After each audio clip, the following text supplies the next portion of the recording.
Now, we have worked with only three variables. One is utilization variable.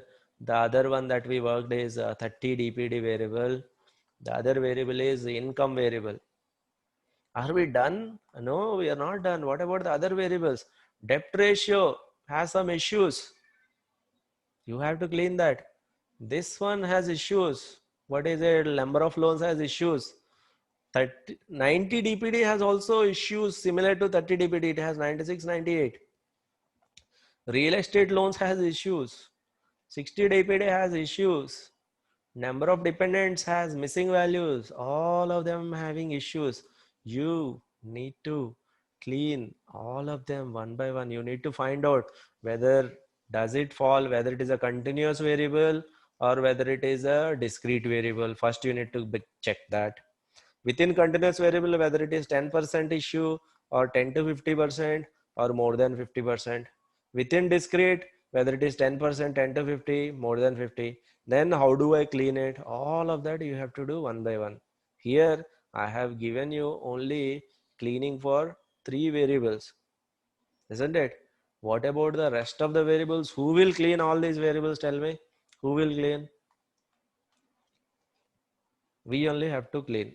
So these variable cleaning will be part of the next assignment. You might have got the assignment. Now we will go to the assignment and check what is that new assignment that we have to do. Rest of the variables cleaning would be the part of the next assignment. Let me open that assignment. All of you go to classroom, open the assignment. You must have got it. If you haven't got it, I'll float it now. Quickly confirm it to me. Have you got the assignment?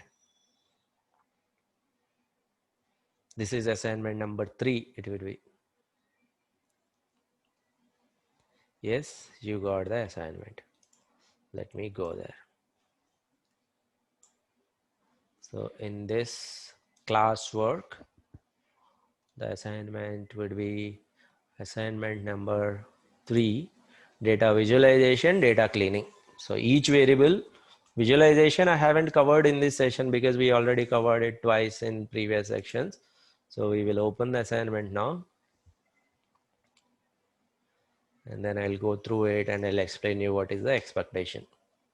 It's the same data set, but rest of the variables, now that you have an idea on the data set, you should be able to clean the rest of the variables. Okay. So variable 1, variable 2, 3, 4, 5, 6, overall there are 11 variables are there. All the 11 variables one by one, you have to do it. Okay. Simple data importing is given here. Now, without any fail, somebody asked a question like, how do we go about it? One by one variable, one by one, you have to go. Okay. We haven't explored some of the variables very cleanly. Now you have to explore it, create the visualizations. This assignment covers 2 or 3 topics: basic statistics, visualizations, and data cleaning. Okay.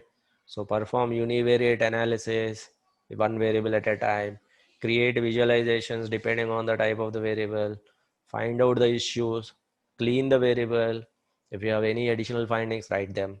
Repeat, go to these data and then revolving utilization of unsecured loans and lines. This is a new variable. I think we have discussed this in the classroom. Some more questions are asked around it. Do this. Proceed with the next one. Proceed to the next variable one by one. You have to do this assignment is one of the most important assignment. You cannot miss it. Okay, you have to do this. I'll tell you a success story. Somebody, after doing this assignment, luckily from the previous batch, he got an interview call scheduled during that week only, and there was a question on data cleaning. So he explained all these steps one by one, exploration followed by type of the variable, followed by treatment for each and every variable. And he told that that worked like a charm. So his name is Raj Nagpal. You can get in touch with him and ask him what type of questions he got around data cleaning, how he has answered all these things. This particular assignment requires a lot of patience from your side because it's a very lengthy, tedious assignment, but it's very near to the real time. So you have to invest time on this one. Okay. Any questions on this assignment?